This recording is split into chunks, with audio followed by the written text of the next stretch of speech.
And we are live. What is up, my brothers? All right. July 4th. I just realized it's Independence Day as I was setting this up, oblivious to the fact that it's a holiday in the States.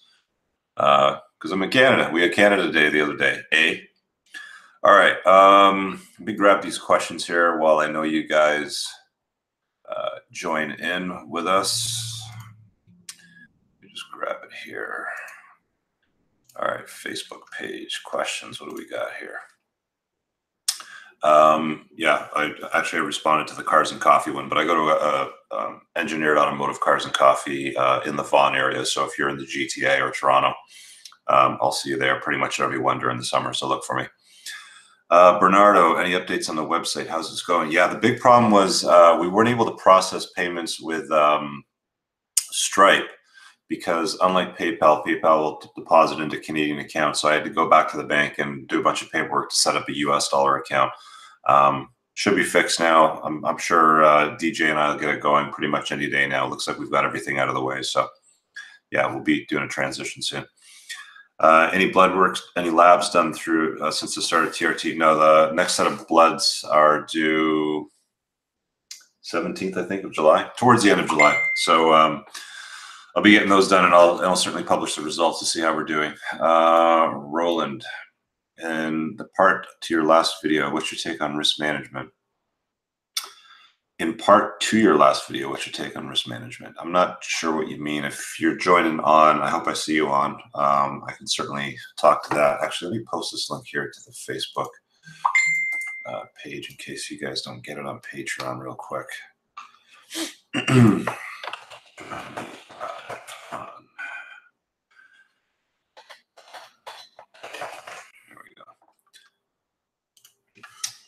Yeah, I'm not sure what you mean by risk management. So it's always good if you have questions like that to kind of join in the live broadcast so we can bounce back and forth and kind of wrap on it.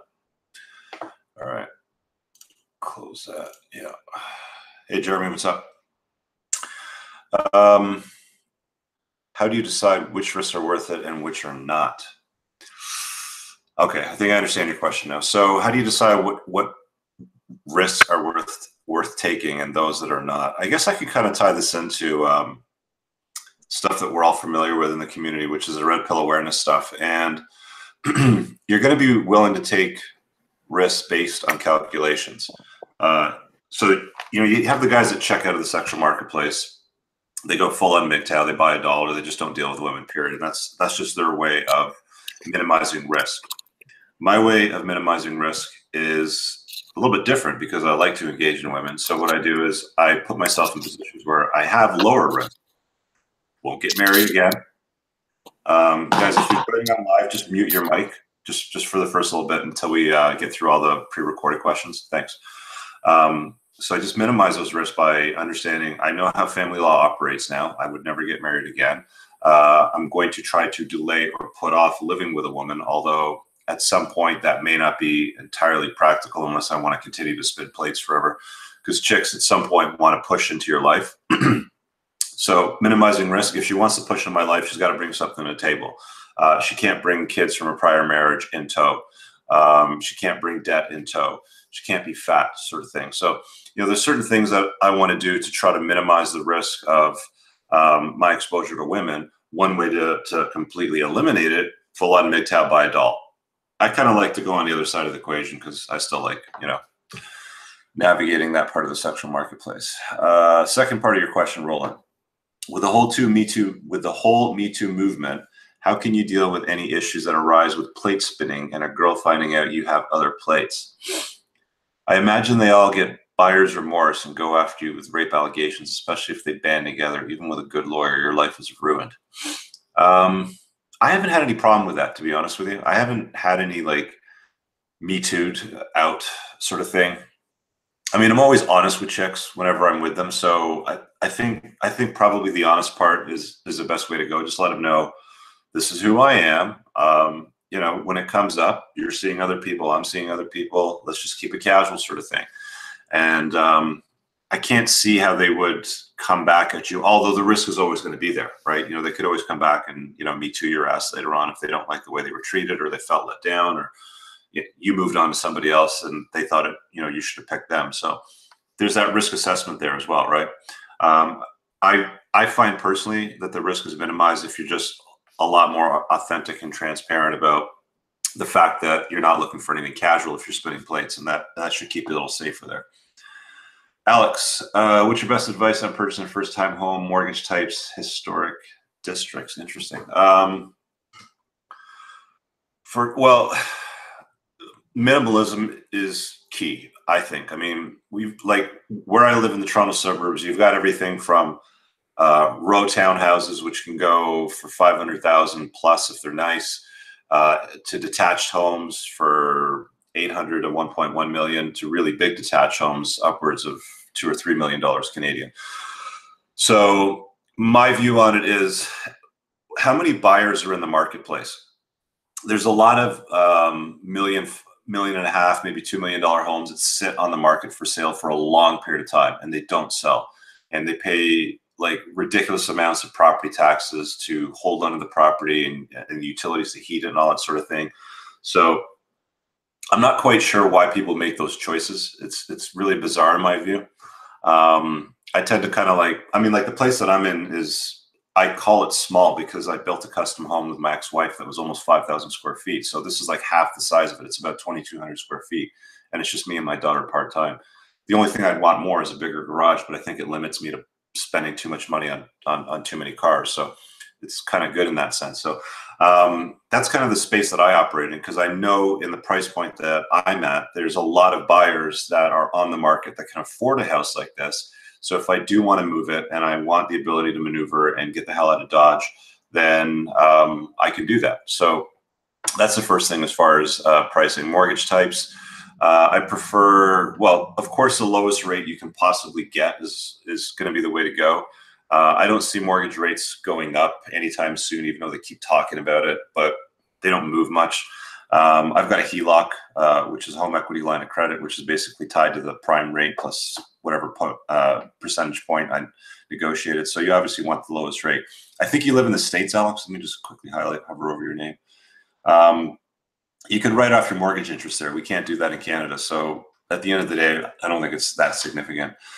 And historic districts, see, the problem with the historic districts, well, they're very pretty and they've got like that romantic sort of, mature streetscape with the old houses and the big ass trees, and they look great. You've got all kinds of problems with them. Like, these houses are slowly being consumed by the earth. Ex-girlfriend of mine that lived downtown Toronto in the beaches area was basically living in one of these old historic homes, 100 years old. And every fucking year there was something wrong with the house. Roots from the big trees were coming in the basement. The parging on the side kept coming off. There was probably mold and fucking asbestos throughout it because of the way the house was constructed at the time. So unless they do a full gut and they update all the electricals and everything they use to insulate the property, there's a lot of maintenance that's involved. So let me just boil it down. There's a lot of maintenance that's involved with historic properties, but you get a little more of a bump in your value, I think, anyway, because as long as the city or the government manages the districts properly, like the municipalities, and they don't let it go to shit, or they bring in, like, for example, I know up in one of the towns I was at the other day, we were walking down the main strip and there was all these crackheads everywhere. And I'm like, what's going on here, right? And I found out that the penitentiary buses in all these people that have been let off, and they end up at this station. So they end up kind of milling around this part of town. It's a really nice part of town. So they fucked up because they put this homeless shelter there. So you got to do your due diligence in, like, historic districts can look nice, but if they have, buses coming in from the penitentiary and a homeless shelter there, it's just going to ruin the area. So you got to be smart about it. The only thing deferring me to pay property taxes, which is where I'm from, Texas, are some of the highest. Also considering, I talked about it before, but there's an online calculator for evaluating rent versus buy for the US, and it's very accurate. So just Google, rent versus buy calculator, and it'll help you break it down to understand the cost versus the opportunity cost of investing that same money.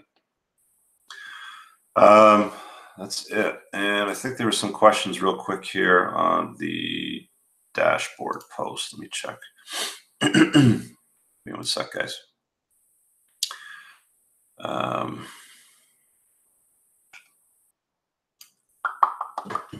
Okay. We've got George. He said, oh shit, these are long questions. Okay. I'm not sure if I'm going to read that long ass one, but George says, live in LA. I go out by myself to bars, clubs because it gives me control of what I do. Guys, if you're on, do me a favor, just mute your mic. I'm read that long ass one, but just so I don't get the feedback. I think Jeff, that's coming from you. Thanks, man. Live in LA, go out to myself in bars, clubs because it gives me control of what I do. In brackets, if I like the place, I stay and I don't leave, which is not something you're able to do when you're out with friends. However, I often hit a wall when girls ask me who I am with and what brought me out that night. I often respond that I'm out by myself and decided to get a drink after work. Do you have any suggestions or experience responding to such questions? That's interesting.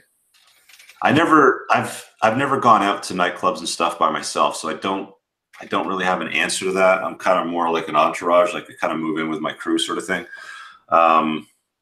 But I think, you know, what you're saying is totally fine. Like you were just finished off work and you popped out for a drink and that was it. And you met some friends, or you could just say, you know, my friends had just left half hour ago. So I'm just hanging out a little bit longer, whatever you want. I mean, I think at the end of the day, why do you need to explain yourself? Just, you know, if you're confident in who you are, I mean, do you think chicks are going to bother a guy like Brad Pitt if he's sitting in a bar by himself? Dude's confident, he's good looking, he's just going to do and say whatever he wants. So I think that's like an internal thing, like a internal holdup you got. And it looks like Jeff responded to that. What the hell is this? Oh, this is a long one. Jeff, are you on right now? Jeff Miller. I got a Jeff on. Is that you? Yes, that's you. Do me a favor, just unmute yourself and tell me the story of what's going on, and we'll deal with that because you posted that already. I just don't want to read it out, man. Hey, can you hear me? Gotcha. Yeah. All right. So what's going on? Oh man, just a lot of stuff. I mean, I broke up with my girlfriend this Sunday. Okay. So it was a 3-year relationship. I'm 33. She's 29. Recently, she's been pushing me to move in, and never something I intended. Came across your videos, and thankfully saw your video, just kind of confirming what I already was feeling, like this isn't a good idea. This girl just the reoccurring issue is just her ability to kind of deal with when I make her mad or when she's upset about something. She gives me the silent treatment, won't talk to me sometimes for days or weeks. Just a very immature way of like dealing with problems. And I've talked to her about it, and it just kind of came to a head this weekend when we were on a trip. And she looked in my glove box and saw a key fob to my apartment and got angry because I didn't give her that extra key fob, and she has to dial in. So she would just get angry about these little things and just blow it out of proportion. Mm-hmm.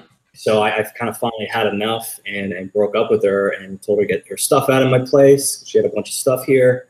And so I was just wondering what your, if you had any experience with like very overly emotional girls who get kind of even passive aggressive or give you the silent treatment, won't look at you, won't touch you, won't let you touch her, deletes pictures of us on social media, just very, very like immature, meant like emotionally immature, I think I would say. She's 20. Well, yeah. I mean, a lot of that's pretty much par for the course for a lot of women. I mean, if they don't like the way things are going, they're going to delete social media pictures of you guys together and shit like that. It's just the gay shit that chicks do. Yeah. She's throwing hissy fits, right? It's hissy fits, but it's like, oh man, I'm 33. I've never dated a girl like this where it's intense. Like she has some anger. Like she's the sweetest girl. It's like she's not bipolar, but you know, it's like either things are amazing. Well, she might be BPD, and I'll tell you what. There's a Red Man Group live on Saturday with the focus being on basically crazy chicks like that. I think Sean Smith's going to be on it too, so it'll be good to get his feedback.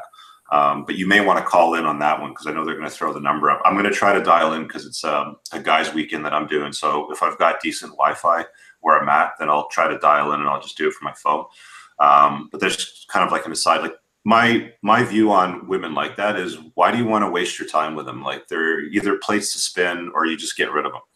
You know, there's a lot, like the older I get, and I think the older that most guys get when they get more red pill aware, the less energy they have to put up with the nonsense that women introduce into your lives.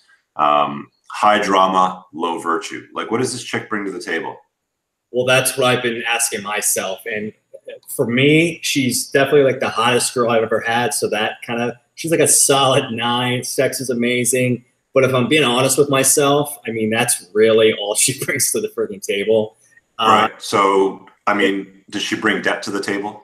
Uh, I haven't even thought about that because I'm honestly, I'm not even thinking about marriage with this girl. I'm not going to get married. I'm not looking at her move in, take any of those steps. It's just a thing of like, I think, you know, every girl is eventually going to want to, like you said, push in your life and move in. Mm. Not willing to do that with her. It's just.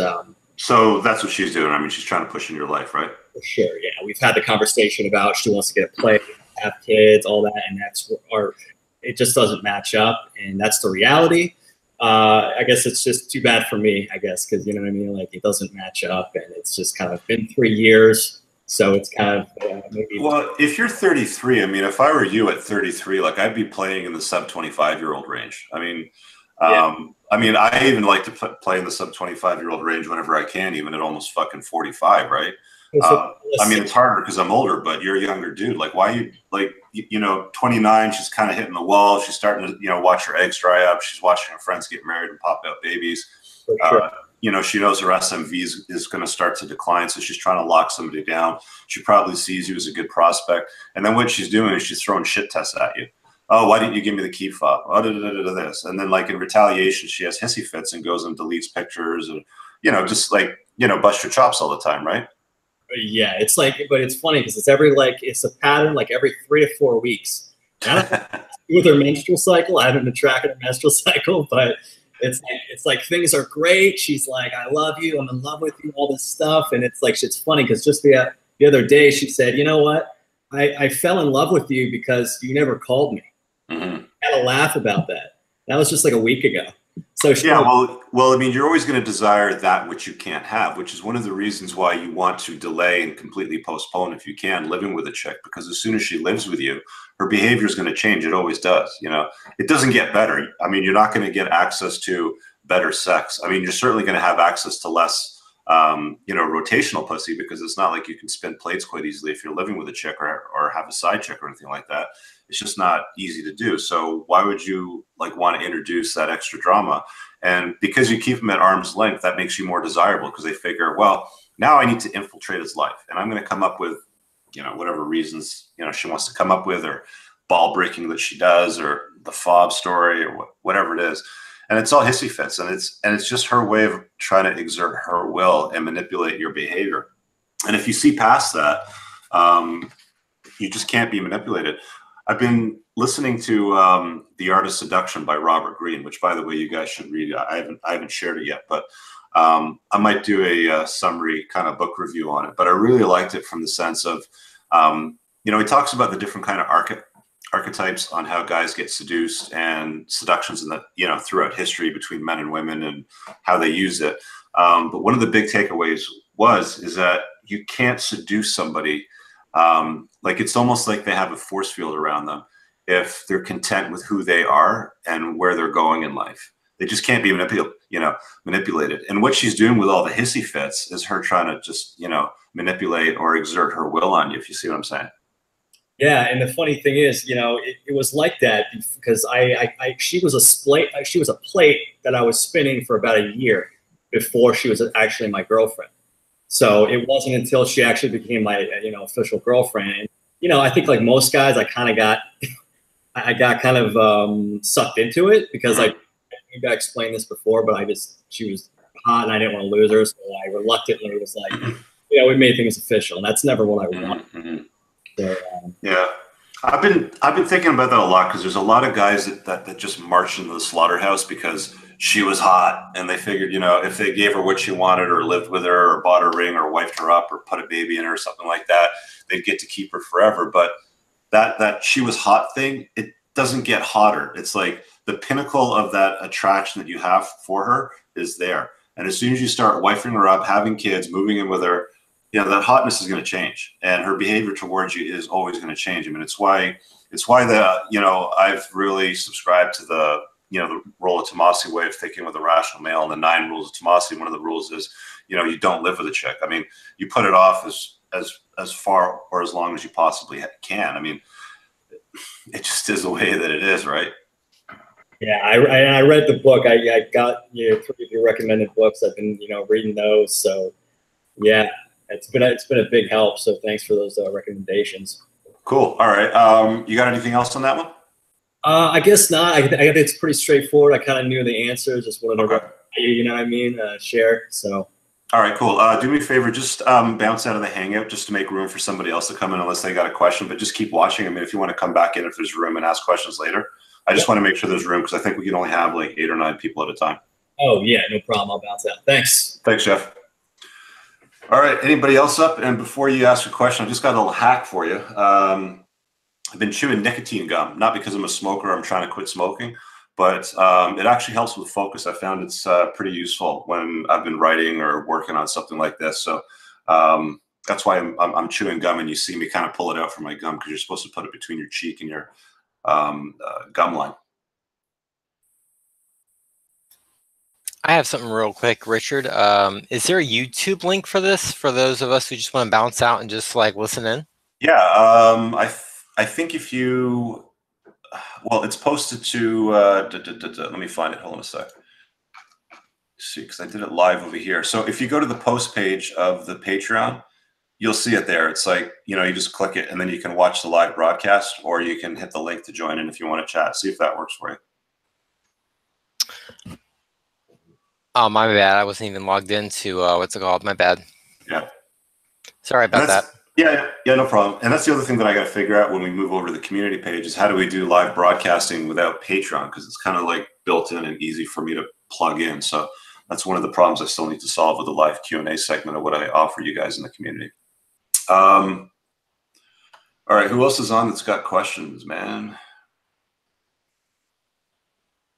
Yeah, Brian says in the comments over here, 100 years old equals historical home. Sorry, that's just an older building. It's just a building that costs more to run is really what it is. It just looks pretty. It's got more character to it, as they like to say. Charles, how you doing, man? You looking good there. Oh, thanks, Richard. I appreciate it. How's the weight loss journey going? Going good. Right now I'm at 226 as of this morning. You know, starting from back at beginning of October, ended September, where I was 326. Nice. Yeah, I love it. I know. I remember you said early on that, yeah, group classes aren't the thing, and I'm starting to realize that, but I don't know. I feel like I've been peacocking as of lately. Like, it's basically called the camp, and yeah. But anyway, so like one of the things that they do for like socializing, I guess, you know, go on Facebook, you tag yourself and like all your Facebook friends about your workouts. One thing I like to do, I've been doing lately was when I'll show a picture of my Fitbit of my workouts, like, you know, shows like how many calories you burn, how long you went, stuff like that. Yeah. Because yeah, I don't know, like, I don't want to be a dick, but I just have the urge of like, you know, to be like, you know, want to be the best one possible. What I was going to say, actually, you know, just looking at the thumbnail, your face looks more masculine now that you've dropped the weight, which probably means your testosterone level starts to go up too. Yeah, I know. I need to. Ooh, speak of that, when I did my blood work, that was end of April. When should I take? That's a good question. When should I go in for another blood test? End of month? I go every 4 months. I go every 4 months for mine. Okay. I started April 11th, April, May, June, July. So by the end of July, it's my next blood panel. Okay. Good. I know because end of April, when I checked, it was at 435. I remember you wrote in a comment, you know, just saying my balls are fine. So hopefully it goes up, I don't know, at least a few points after that. Well, I was talking about HCG, which is something that I've just introduced into the mix because when you go on to because when you do TRT, the idea is to optimize you to get you to I'm feeling good. Like I basically want to feel like I'm in my late 20s. I feel strong. I feel awake. I feel alert. I don't have brain fog. You know, there's no problems in the bedroom. Everything's awesome, sort of thing. So, you know, when you start, you're probably down over here with your ball's own testosterone, but you want to be up here. So what they do is they put you on TRT, which is supposed to top you up from here to here. But when you start taking testosterone cypionate, your body recognizes that it's got exogenous testosterone in it, and it stops or starts to slow down production of your own testosterone, which is made in your balls. So, you know, I was telling Mo this. I don't know if he's on right now, Curtis, that you know, you feel really good for the first like week or two because it's like you're here, they top you up, and you're like, damn, everything's awesome for like 2 weeks. And then all of a sudden, your body's like, oh, there's a little, you know, there's more T in your body than what we're used to. So let's just shut down the nuts for a bit and see what happens. And then your level comes back down again. So you're not optimized anymore. So what I did was I learned about this. My doctor was asking, you know, if I wanted to take HCG with a test sip. And I was like, well, what's the purpose? And he goes, guys mostly take it either if they're single and they like the optics of big balls, or if they want to have kids because it keeps the sperm production going. So what I did was I said, you know what, let's just try it with the test sip to see what happens. But what I found out was when I'm having sex, your nuts don't, like, they're not the same size anymore because they kind of contract, like, I don't know, like 10, 15%, which is fine. Like I was looking at it like, well, I got big balls. Who cares if they shrink a little bit, whatever. But when your balls shrink a little bit, then it's uncomfortable having sex in certain positions.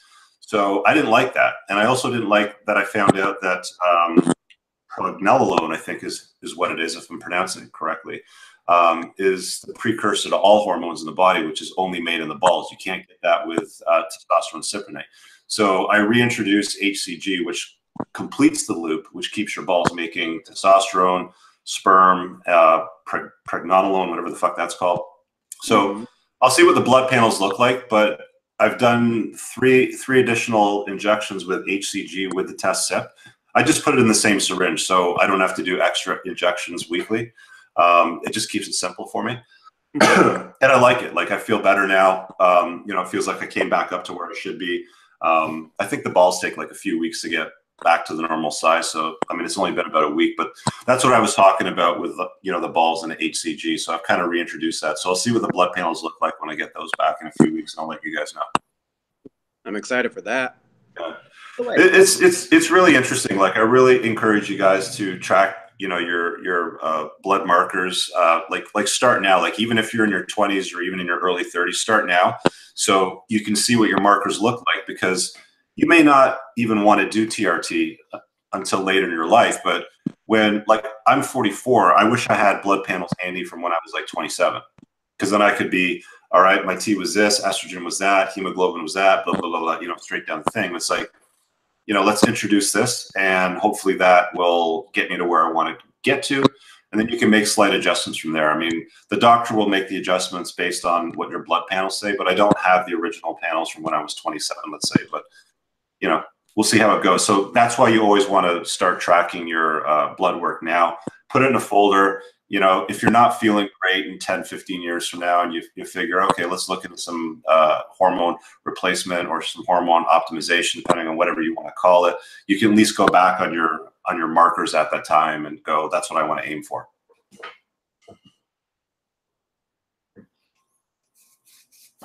There we go.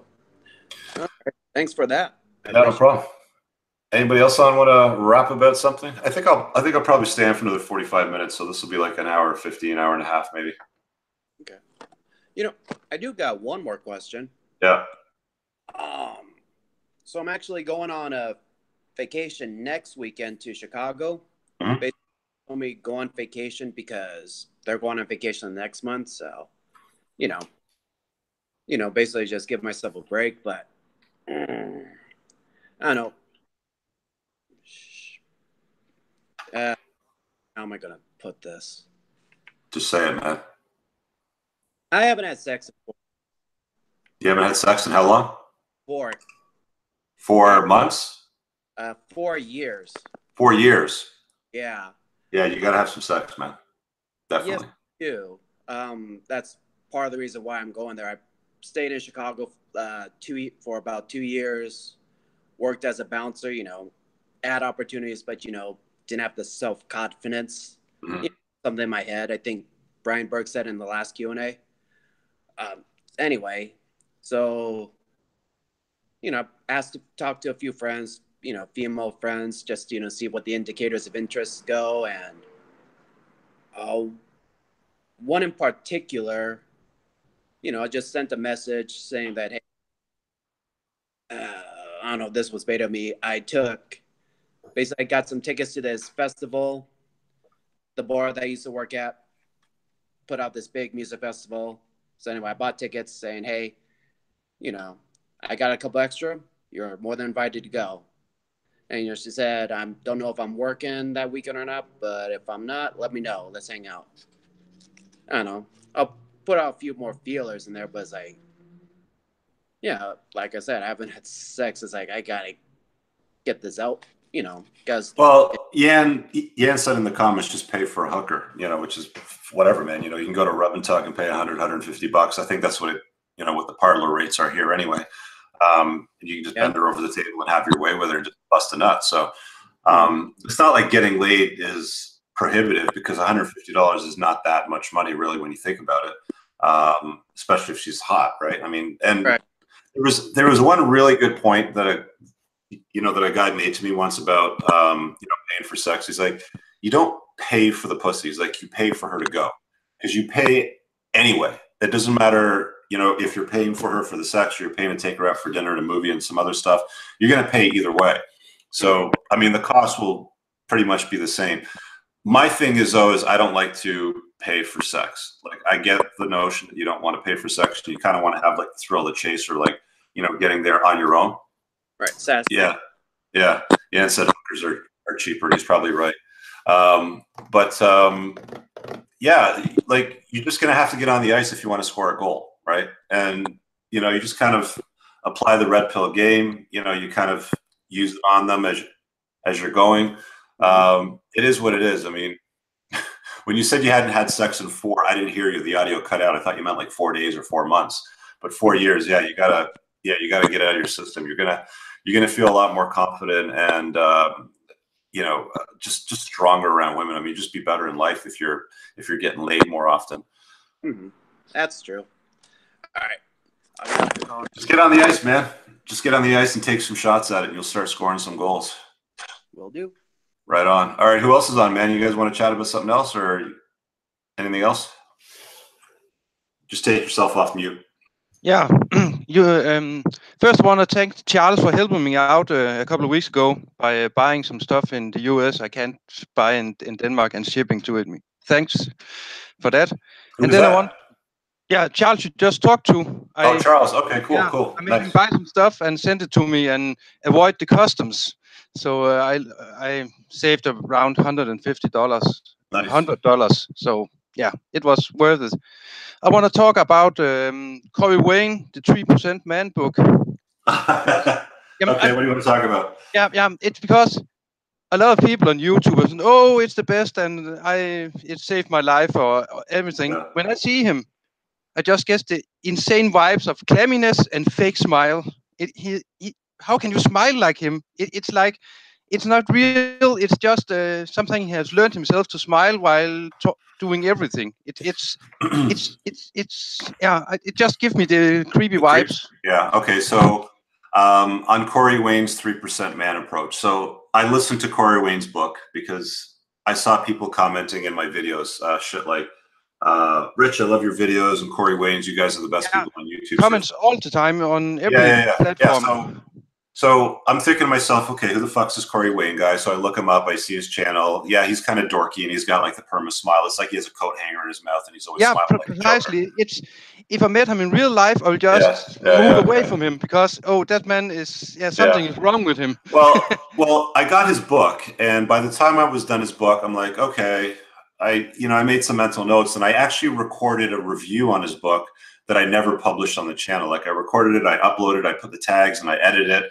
And then I realized I didn't have anything good to say, so why should I publish this? Like, it's not going to offer any kind of benefit to anybody, and it's going to disparage him. And I don't want to get into conflicts with people that are just trying to do their thing on YouTube, right? Like, maybe there's people that like what he does and they get some value out of it. I don't want to shit on his parade, so I just deleted it. But because we're talking privately, negativity. Yeah, well, you know, because we're talking privately amongst yourselves here as men, my view on it was his book is not a 3% man. His book avoids and misses a lot of red pill awareness facts that are essential to doing well with women. And I put it like this when I summed up the book. I'm like, it'll get you to 30% man at best if you're lucky. Okay. It's, you know, it's kind of like an introductory course. Guys, well, it's like an introductory course. Like if if Rational Male is too much for you to comprehend, start with Corey Wayne's book, because it'll kind of get you into thinking. But he doesn't have the magic formula. I mean, the guy went on fucking chapters about dating a single mom and how dating single moms, you know, can be great if you know what you're doing. Fuck off. Like, you know, don't preach that bullshit to me, because it doesn't work. Let's get to the real story and the truth of what it's like navigating the sexual marketplace, and with the rainbows and butterflies. Is his book tested by himself? Is it just all theory? Is it just something he's saying, oh, this is the correct way to do it, and he has no proof? Bro Tomasi, I understand here. Brian, do me a favor, just pull the mic a little further away from your mouth, because it's perfect. Okay, Bro Tomasi, he has lived it. Has Corey Wayne lived it? Or is this just this is how it must be? Well, that's the interesting thing. He lives there right now, and it obviously, you know, subscribes to what he's selling, and he's doing well. I mean, he's got a few 100,000 subscribers on his channel, but that just goes to show you that you don't need to be red pill to do well with women. You know, you can do what he says and have access to women. It's just, I'm sure that he's got moments in his life where things happen and he's like, why the fuck did that happen? Why did I put myself in that risky scenario? And people that adopt his sermons are not going to have the best results out of life, right? So, you know, like for me, it's take it with a grain of salt. It's kind of like an introductory thing to understanding women. There's some use out of it. Some of the shit that he says, like, well, if you text her on Friday, then, you know, message her 4 days later. I mean, I've had chicks like show up hours after I text them and like bang me at the front door. So it's not like, you know, this hard and fast rule of 4 days everybody should follow. Because now there's all these like, you know, sheep out there that are doing what he's saying, going, okay, well, I have to wait 3 more days before I can message this chick. Yeah, sheeples, they ruin everything. Just one comment I have to Corey Wayne is not alone. There are countless dating and pickup guys, and I don't understand how there are room for them all, because they're preaching the same thing. Lolo Tomasi was quite unique in doing a book that was hardcore, you can say. Was the first, but I don't understand why they have so great success. I don't know. I mean, you know, it just goes to show you can read the book and still have success. It's just, I don't know that these guys would have long-term success. I don't know that they would be successful in vetting a woman on a long-term basis. I don't know that they'd be able to navigate and not get taken to the cleaners by a chick or, you know, Me Too'd or whatever. So you just have to take it with a grain of salt. I mean, there's something there that's useful, but it's not a great book. I mean, that's why I never recommend it. I can see the bullshit. Right? I mean, once you take the red pill, you can see the bullshit. But I have one question, but I will take it later when let one of the other guys do that stuff.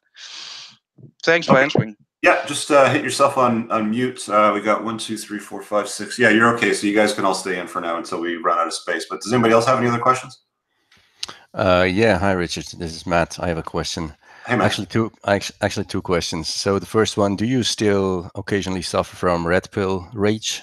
And if yes, no, it's been a long time. Actually, it's kind of funny because I was watching some stuff on YouTube last night with my girl. I'm just gonna call her my girl because I don't refer to her as a LTR or a girlfriend or anything like that. But I've been with her for a couple of years now. And she asked me when I started to do videos around what I'm talking about right now. And I was like, that's a good question. So I went to my channel and I sorted the videos by oldest to newest. And it was all car shit, interviews in cars, entrepreneurial tips. And then right around the time when I broke up with that single mom that I was dating with the 2 kids, I did a video about how to get over her. And that started it. And then somebody said, you should do a video on the kinds of women to avoid dating.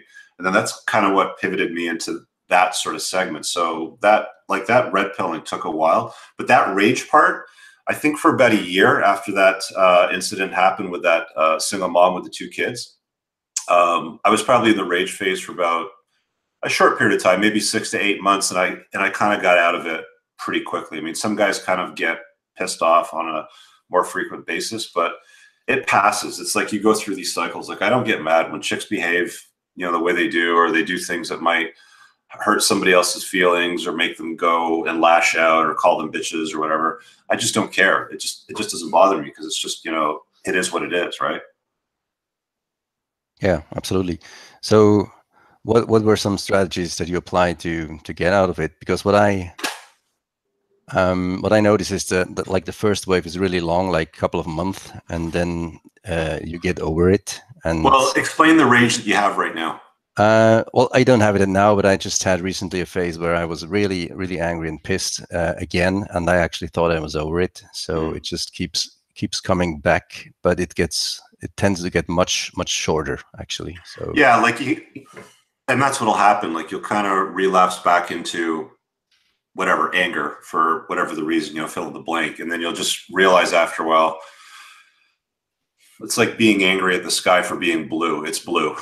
It's like being angry at grass for being green. It's like grass is green. It's got, that's what it is. So, when they behave a certain way that pisses you off, you just kind of like go back to your red pill awareness, apply the lens, you look at it. Okay, it is what it is. Let's move on, sort of thing. That's how I deal with it anyway. Yeah. Yeah. Okay. Thanks. Appreciate it. Yeah, no problem, man. We got a few others on. Did you guys want to rap about some other shit? Hey, Rich, can you hear me? Yeah, what's up?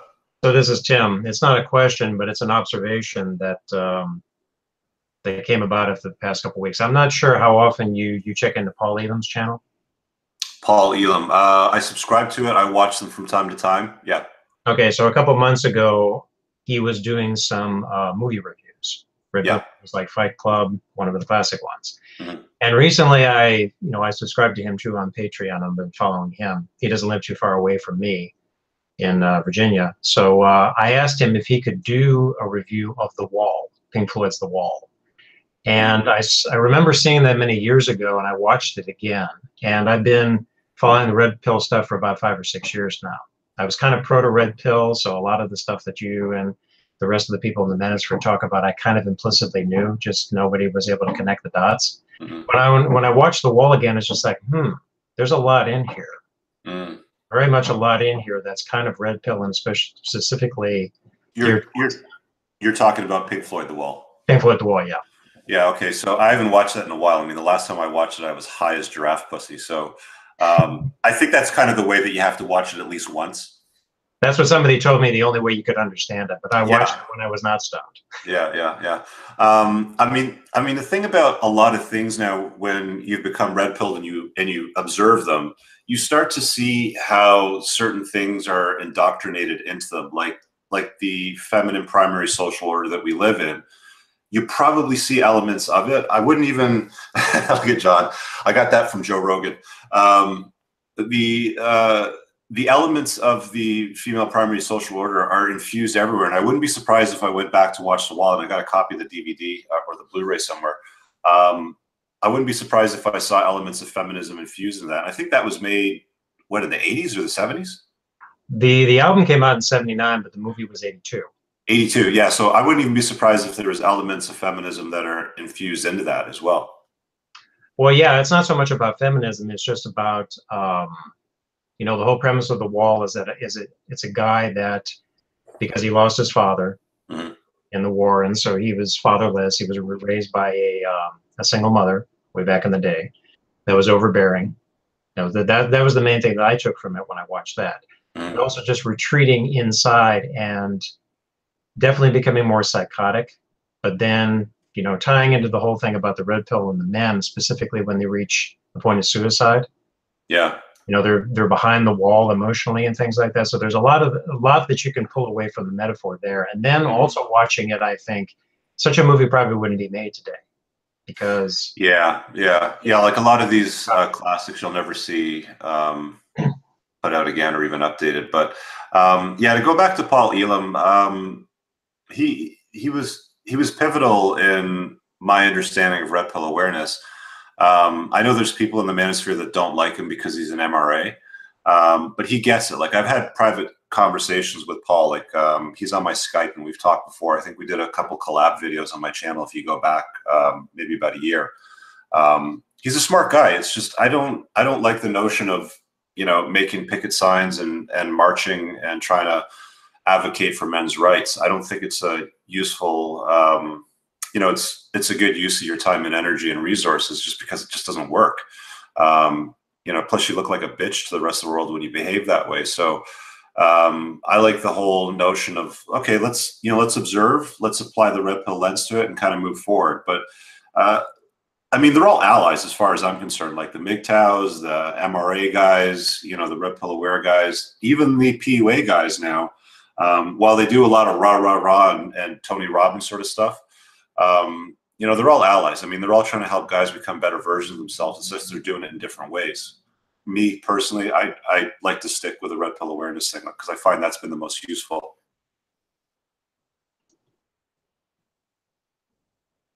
Dr. Sean Smith posted a video about MRA recently on his channel. Yeah, I saw that. Sean's getting good with his videos. He's going to go far with YouTube if he sticks to it. All right. Who else is on that wants to chat about some stuff? Hey, Rich, I'm back. I got a lot of shit to unpack. I think the most important thing is I have a couple topic suggestions I think would be really good. Primarily, one, I see two men in my life that I really think need to get introduced to the red pill, and I don't know how to unpack it. And secondly, well, this is more personal. I'm an audiobook fanatic. I love audiobooks. I've been into audiobooks for like 5 years now. I've been a platinum Audible subscriber, 24 credits a year, and I've used them all. And Rollo has not gotten his third book out yet, which is annoying the hell out of me. I know, because I haven't listened to it yet either. I'm waiting for Sam to finish the fucking recording. So I kind of have a topic suggestion or not topic suggestion, rather, a question I want to ask Rollo, and I think the best way is to ask you directly is, like, I'm Catholic, but I'm not that Catholic. You know, I've fucked women, you know, I'd fuck them again, and I definitely use a fucking condom. You know, I'm not like, you know, anti-birth control like a lot of, you know, devout Catholic are, air quotes. But, like, you know, something I've seen recently is women saying things like they will not have sex before marriage. And in the red pill kind of context, I'm curious to see to what, you know, Rollo said in, I think, the second book, Preventive Medicine, was women will act on their sexual agency in context to their sexual marketplace value and other contexts like religious values and whatnot.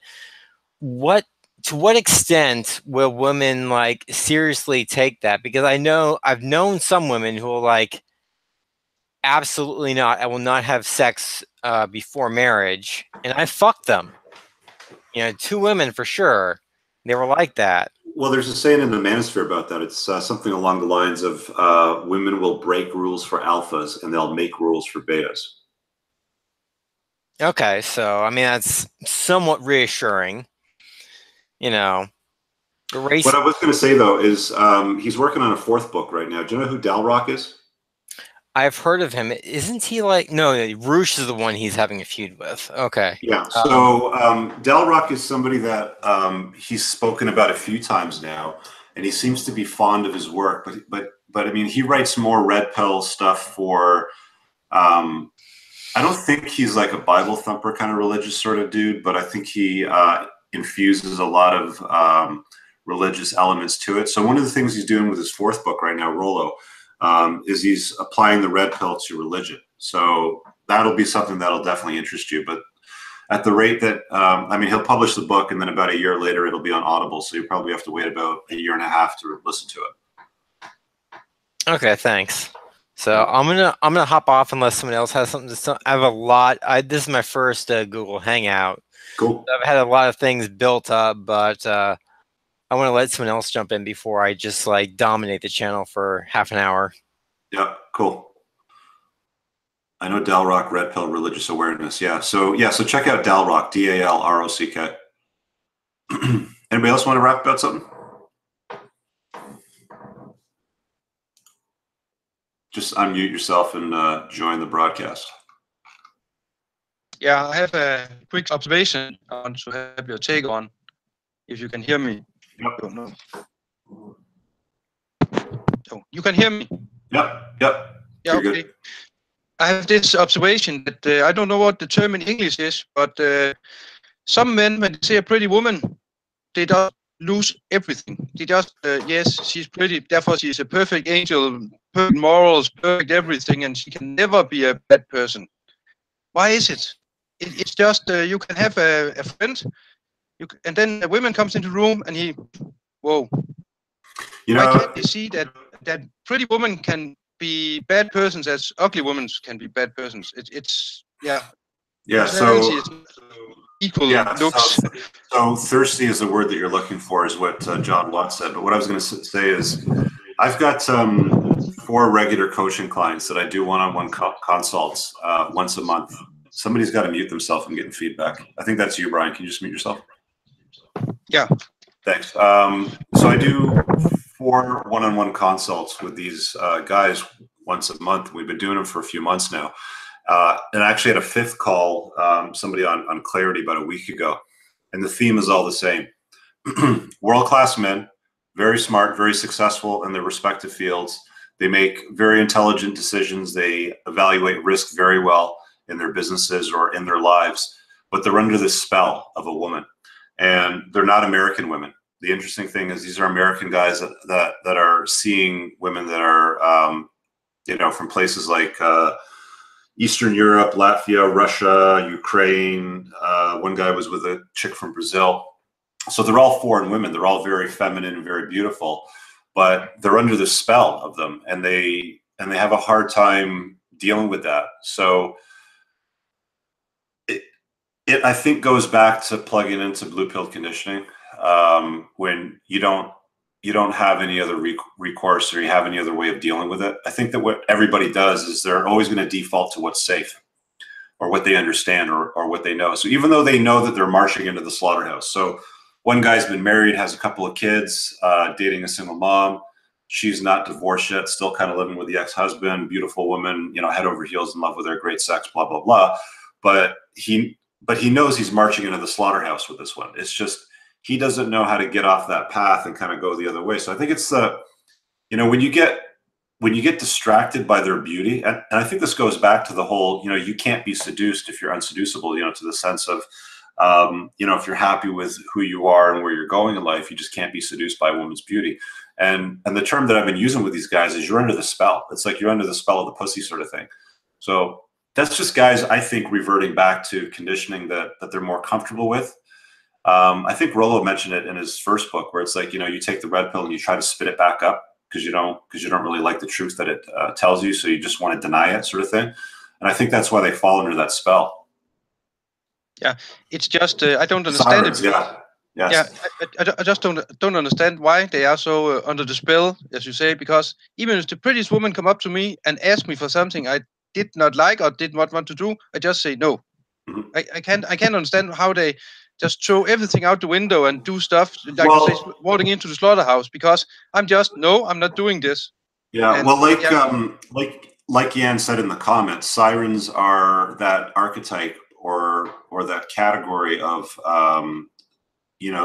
seducers in The Art of Seduction by Robert Greene, that men especially have a hard time ignoring or saying no to. They just fall into the spell or the power of them. It's a great book. Like, check out The Art of Seduction by Robert Greene. I got the shorter audiobook version. I think it's only 4 hours long.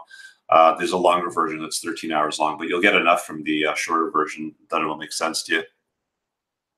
What did Tim say over there? Just an observation.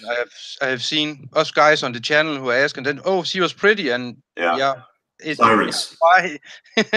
Sirens is what they're called. It's a certain archetype of female that guys just fall head over heels for. It's just not all guys who do it. I have observed. Not all, but I think it's a positive a good chunk of the population is very beta blue pilled, and they'll fall for it every single time. Yeah, it wonders me. They can drop into the trap 10 times and just 11 times. Yeah, I do it. Okay, he did. Yeah, exactly. Well, you know, marching into the slaughterhouse is exactly that. You know where you're going. You're going to get slaughtered, but you march into it anyway. Anybody else got anything they want to chat about? Yeah, no problem, man. Yeah, of course. Yeah, thanks for answering. Anybody else got something they got?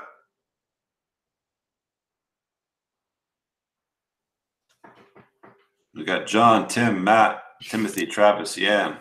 If nobody else is going to jump in, I'll jump in with a little bit of slight red pill rage. Go. So lately, I'm kind of limited right now in my life with I'm studying for the CPA exam, so I'm stuck with a job just over broke. I realize that, but because I feel like I'm in a good profession, I'm going to be a certified public accountant within a couple of years, but it's a lot of studying and I'm not the greatest student. I'm not the greatest learner. It's going to take me a while.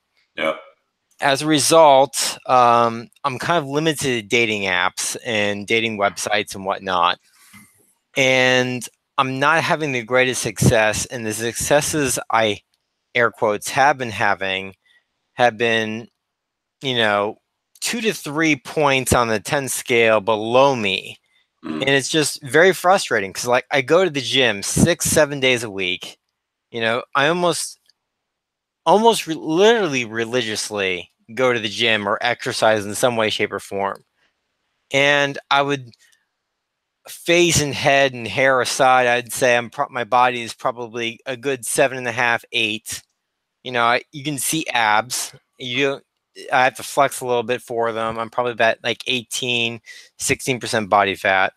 But you can definitely tell that I work out. It's obvious if I take my shirt off that this guy takes care of himself. Mm-hmm. So I'm happy about that. I've been picking heavy shit up and putting it down. Mm-hmm. I've been re-racking my fucking weights. Something that drives me absolutely fucking crazy at the gym. People not doing that. Sorry, sidetrack. But it just drives me crazy that, despite that, I mean, I'm not posting shirtless selfies on, Match.com or OkCupid or Bumble, Tinder, or anything like that. But the fact that I can still, only with my looks and my muscles, only attract 2 to 3 points below me just is a little bit. What are you using? Are you using like the online dating sites? Specifically right now, Tinder, Bumble. I might start Match.com up again. Okay. Just because I've recently moved from, I'd say maybe like a tier 3 city to like a tier 2 city. How old are you? 35. And how tall are you? 5'10". Okay. So I'm above, thank God, the 5'10". I've just hit the 5'10" minimum basic, which, anyone under 5'10" is just, air quotes, fucked, but not fucked. Yeah, for like online dating, as soon as they see that you're shorter than whatever their minimum requirements are to get on the ride, then they automatically discount you. Absolutely, I understand that. This is 6 foot or 6'1". Get the fuck out. Yeah, and I see that, and there's nothing I can do about that, and I'm happy about that. Good for you, Timothy. Good for you. Yeah. But I work out a lot. So, I mean, I'm actually gonna, I want to get to the point where I can see. Have you seen the long form video that I did on using online dating on Patreon? That was my first month on here that I saw that, and it was great, and I learned a lot about it. And I definitely need to up my photo game, just like you said. Yeah. Getting the photos that, like, one, I'm going to like establish alpha over the other people in my photo group. which I had a photo shoot of that planned, but it didn't work out. Like last weekend, I went to Typhoon Lagoon, the water park over in Orlando, and I was planning a photo shoot with some people who are definitely out of shape, and I'm definitely in shape.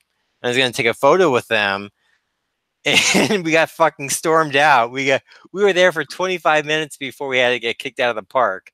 So that's probably what your biggest problem is then. If you don't have great photographs for online dating, I mean, you can get past it at 5'10" probably, but you'd have to have great photographs. Otherwise, you're going to get stuck with chicks that are 2 or 3 points below you. It's just the reality of what the fuck it is. I mean, if you go to these swiping apps and you look at the studies on them, women find most guys undateable on these dating apps. I think it's like a retarded number. Something like 70% of the people that they swipe on are not good looking enough, and they're basing it purely on optics. And I'll say it again. I think I mentioned in the video that I created. I've got a friend who, in his photographs that he uses for online dating, he looks like a 10, but in real life he's like a 6. And it's just because the photographs, the lighting, the photographer knew what they were doing. He had great clothing on.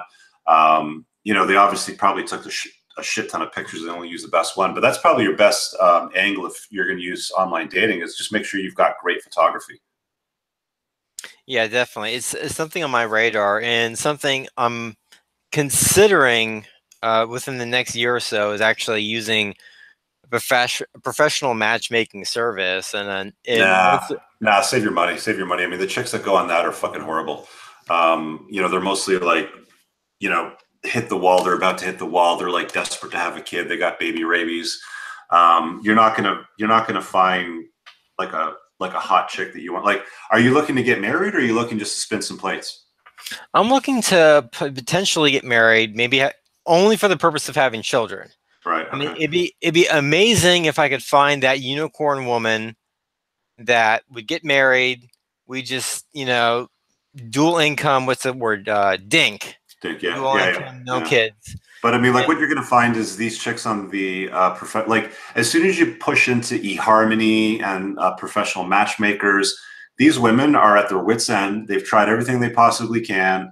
So they're like, fuck it, I'm going to go and pay a lot of money for this stuff, and hopefully I'll match with somebody based on my amazing personality, which, by the way, looks like shit when they take their clothes off and the lights are on.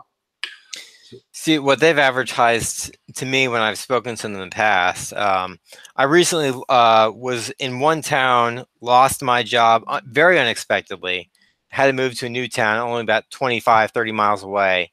But it's, going from tier 3 city to tier 2 city. So it was a huge increase in my dating prospects.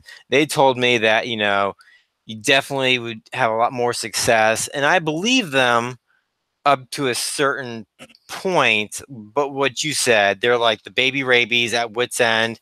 Mm-hmm. And the more I've listened to your stuff, the more, I'm probably still more purple pill than red pill. I'm working on it. I'm trying really hard. But, as I'm 35, it's 35 years of conditioning to break. So it's a challenge. Yeah. Well, keep going. I mean, like, the best thing that you can do at this time is spin plates, right? And the cream will rise to the top. And if you want to put yourself at risk of going through the divorce machine, make sure you vet her properly and just understand that you're potentially walking into the slaughterhouse, so to speak. So make sure that you do it right. But I mean, the best thing you can do is spin plates, and beyond that, great photography dude, like, if you get great photography, you'll be surprised how much better you'll do with all kinds of online swiping, whatever. You'll just do way better if you get great pictures. Understood. I feel like buying like 10 copies of Tactical Guide to Women and just giving them to guy friends of mine who just need to be introduced to red pill, but they're not quite ready for the rational male. And I think I see guys I respect, they're good friends, and I just want to unplug them. But I'm not a very persuasive person. That's just my personality. I've been, Jordan Peterson would say I'm too agreeable for my own good. I love Jordan Peterson up to a point. Anything other than dating advice, but I just feel like I want to try to start unplugging some other men, and I don't know how to go about it. Well, if you set the pace, I mean, if you do it for yourself, if you move from the purple pill to the red pill and you change your behavior, like they're going to say, hey man, like you've changed, John, like you've changed, you know, sort of thing. To which, you know, your answer will at some point inevitably be, of course I've changed. I've updated my beliefs. I do far better in life now. They're going to look at the results you're getting out of life, which will just speak for themselves. And they're going to want whatever medicine you're taking. I don't like, you know, have a copy of the Rational Male, have a copy of the Tactical Guide to Women, you know, leave it on your coffee table, your bookshelf. When your friends come over and they ask what it is, you can tell them, and, you know, hey, take it if you want, you know, sort of thing. But most people come to the red pill. Most guys come to the red pill as some function of trauma, and they want to understand why shit wasn't working for them. And they get the answers when they take the red pill. And that's all that really is. It's just the clarity that operating life with that lens brings. And it's just powerful. It's like a superpower. You know, I've said to you guys before, it's like a superpower once you understand it. Yeah, absolutely. I mean, but I got a friend of mine. He got divorced. His ex-wife actually messaged me like 4 months ago asking about, because I'm an accountant, and she's like, hey, you're an accountant. Tell me about the accounting career and everything like that. I'm like, oh, shit. She was a school teacher and she's looking to get into accounting. She's or she's dating an accountant and she wants to know how much money they make. Well, I mean, I think she's going to hop back to the lesbian bandwagon personally. That's just my personal belief. I mean, he was so unmanly for her. She's going to go back to the pussy wagon herself. Which is cool. Like, I like lesbians, you know, they have the tightest pussies. So, I mean, that's neither here nor there, but I'm like, I noticed like 4 or 5 months before he started his blue pill, fuck me. You can just see this shit on Facebook when people just are starting going down the path of like, this is the guy I definitely want a red pill because he's a good guy. I like him. He's very talented. He's successful in what he does, but he just needs the fucking red pill, you know, and I'm trying to get him on board. I'm struggling with it. So, I mean, maybe he hasn't fallen far enough. Yeah, probably. But I think that you should take that energy and get yourself a good photographer and go get some pussy. Definitely do that, because the ROI on that will be a lot higher. Unfortunately, one of the plates I'm spinning is one of the better photographers in the area, so it's kind of, you know, like I want to get good photographs, but she'll know. Well, just fucking say, you know, can I book you for a photo shoot? You know, I want to do something for a portfolio that I'm building, blah, blah, blah, whatever. I mean, like, how many times have you seen dudes taking pictures of their fucking chicks on a date? They're taking pictures, and I guarantee that picture ends up on a dating site 2 days later. Oh, absolutely. Right? I mean, I just, this particular split, I have definitely one-itis for her. That's one of the reasons I'm definitely purple pilled. I have one-itis for this one girl. But at the same time, I'm trying to rationalize it to myself that I'm using my red pill awareness. Like, the two of the plates I'm spinning is one of the relationships I started last year, and it just kind of fizzled out. We didn't drop.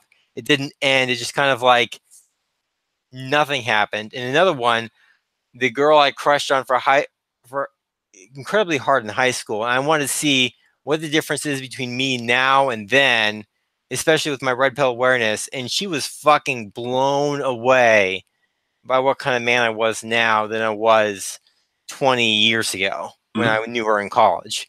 Yeah. She literally said it. She dropped the overt or the covert communication, used overt conversation, just like Rollo said in his books. Like, when a woman uses overt conversation, she's at her wit's end. You know, she's fucking lost her mind. And she used overt conversation. She said, "Holy shit, what the fuck?" You know, so definitely, shit, man. It's powerful. It's powerful. I mean, I'm recognizing it, and that's the only reason why I'm spinning that particular play, just because I want to see the difference between me and 20 years ago when I last knew her in a professional, or not a personal, interpersonal relationship level. And it's definitely gratifying. I really, really like it when women notice that there's been a change in me. I think it's great. I think it's fucking phenomenal. I mean, some of them get pissed off or they don't like the person that I've become, but it's because I can't be manipulated or played in the way that I might have in the past, sort of thing. So they don't like that. They don't like that I know all the secrets now, sort of thing. But, you know, I like that you know it. Like, it's a turn on for me, is basically what they're thinking, but you shouldn't know this shit, is what they're saying in like the next breath, you know? Like, you should know it. It's okay that somebody knows it, but not you. Yeah, right, exactly. So Brian posted a comment there about the Tactical Guide to Women. He says, is it for guys wanting an LTR but not marrying or having children? I think any guy that wants to engage a woman on a long-term basis, not necessarily to have kids or to get married, should use what Sean talks about in the Tactical Guide to Women, because it's applicable in all those areas. It'll certainly minimize the number of headaches, risks, like exposure to crazy bitches and all kinds of stuff. So yeah, it's definitely a must-have. If you're doing more than just spinning plates, or you're looking for a chick to have in your life on a more regular basis, it's really good content. Yeah. So if you haven't read it, then check it out, Brian. I think in this channel we undervalue Tactical Guide to Women versus Rollo's books, honestly. Yeah. Well, I think we definitely undervalue that book. Yeah, I was blown away when he sent it to me, because I'm like, oh, here's another piece of shit somebody sent me in the mail, and I started reading it, and I finished it within like a day, because it was great. So I brought him on for an interview, and then I introduced him to the Red Man Group, and he's going to be at the 21 convention in Orlando this fall. Now I got him in for that. So yeah, like, I'm a big fan of Sean Smith, and I've talked to him privately about shit that's gone on in my world. Like, one thing that I discovered talking to Sean privately was the safe world theory, which is something that I haven't really mentioned yet on the channel or even made a video on. But the safe world theory is essentially when all of your beliefs that you subscribe to collapse and shatter on themselves, and then you end up in like this condition of like PTSD, which I think I've mentioned to you guys before. But he went down this long rabbit hole with me on this notion of how the safe world theory can shatter, and how you have to kind of like deal with picking up the pieces. And the red pill is actually one of the things that fixes that, which is why I think he's really connected to this sort of community now too, as well. Okay, and one more thing, just because you mentioned the 21 convention, I live in Tampa, Florida. Yeah, you should definitely know. Well, I mean, I just started this new job. I literally can't get the time off because of the work. You know, I just started this job a month ago, and I don't get time. Isn't it a Friday to a Sunday, or a Thursday to a Sunday? Yeah, but I just moved. Okay. It's like, you know, I put deposits down on 2 different apartments at the same time. So it was crazy. So the funding is not this year. Yeah. But I would definitely like to drive out if you guys are having a dinner, or like, you know, I would love to drive over and buy you a beer. I just don't have the time this year to actually attend the conference. Yeah, I think the entire conference is tied up with the attendees, so I wouldn't have any time to like bounce out and like meet other people and stuff like that. I've had other people message me and say, "Hey, I'm close to Orlando, but I can't make the conference. Can we grab dinner?" I'm like, I gotta keep my attention on the conference and the attendees. Completely understood. Completely understood. Yeah. And Brian just ordered the Tactical Guide to Women. There you go. I've been telling you in comments for a while, Brian. Yeah, I've been telling you. So just saying. Cool. All right, I'm going to wrap up in about 5-10 minutes. Does anybody else want to go over anything else before we go? Any topic suggestions for the long form video for this month? Because I'm taking. I mean, I'll probably post it on the Facebook group, because I know not everybody's on this call right now. But I was either thinking a new topic, or if you guys are down for it, I mean, I could get somebody on probably privately, kind of like this hangout scenario, but maybe bring on somebody either like Rollo or maybe Sean, and, you know, bounce ideas kind of like in a group instead of doing like a longer form video, if you guys want that instead. Hey, Rich, this is Tim again. I got an idea. Go. So I know in previous videos you covered about friendships, and that's something that's been on my mind recently. So I'm in my 40s, and I don't have very many male friends in particular, and that's always been a problem that I struggle with. Part of it is because, as I mentioned before, is that I was kind of red pill aware, and understanding that, you know, how most average people, blue pill, the normies, how they operate in the world just doesn't make sense to me. Not so much from the perspective of an aspie, but it just didn't make sense.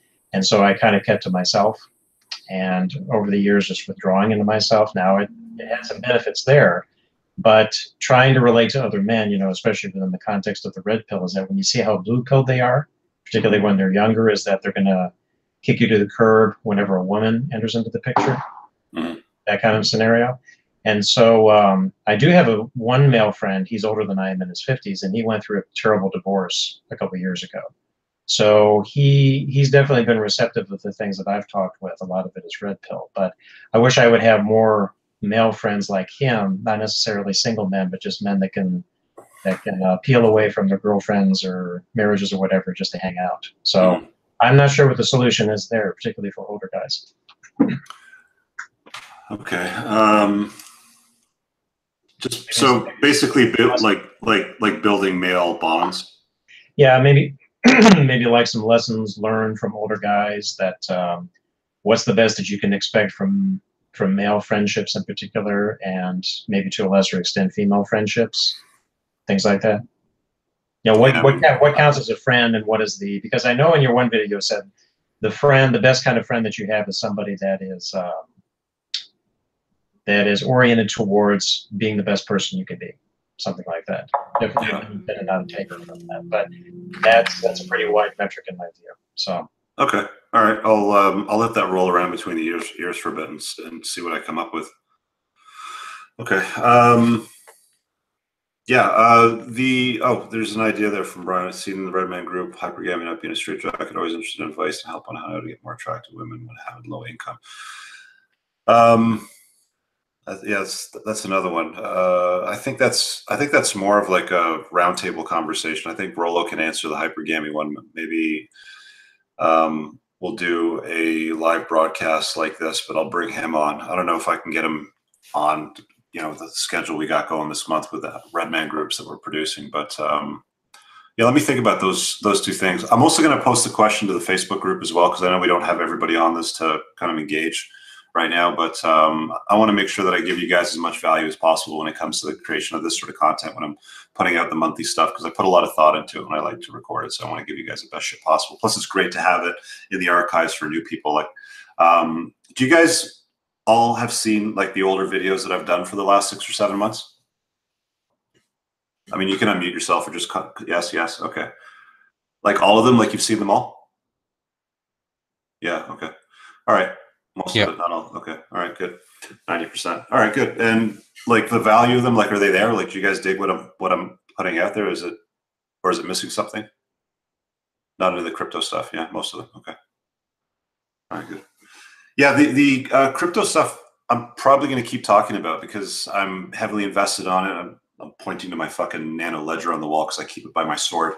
But I'm going to keep talking about it from time to time. I'll bring Amir Rosik on because he's, as far as I'm concerned, the best guy that I know personally that can comment on it. But yeah, I mean, like, I basically sold all my shit coins and I put them all in like the top 3 coins now. So that's what I'm holding. That's my new strategy. Okay, I'm going to wrap it up. I'll post the question to the Facebook group for the premium piece for this month. I want to thank you guys for pledging support and helping me build out this channel and our community of dudes just trying to be better versions of ourselves. So thank you very much. Hey, Richard, I have just one more thought before you go. Yeah. I was just thinking out loud. Is it possible to maybe convince Rollo, Sean, and a few other either high Red Man group guests to actually join the community at no cost to themselves, just so they can chime in from time to time on the Facebook, or when we migrate over to the community, whatever the community is called? Yeah, I thought about that. The thing is that Rollo Tomasi is not his real name. Like, I don't even know what his real name. Right. It could be Brad Smith, you know, sort of thing. So he'd have to create a fake name on Facebook, and I think he serves his own community. And same thing with Sean Smith, and kind of like what I'm doing. But not that we can't cross-pollinate. Like, I could bring Rollo and Sean into a private group like this sort of thing. I don't know that they'd have time in their days to chime in on the conversations that we're having. So just the invitation would be great. Yeah, for sure. And that's all I had. Thanks. Yeah. Okay. Need more TFM on Red Man Group. I don't know that I'll bring them on anytime soon, but that was an interesting talk. All right, brothers. Thanks for watching this one today and participating live. I'll post another one in probably about 2 weeks. So before the end of the month, we'll see you guys in the next live hangout, and I'll certainly solicit for the longer form video. We'll talk to you guys later. Peace out.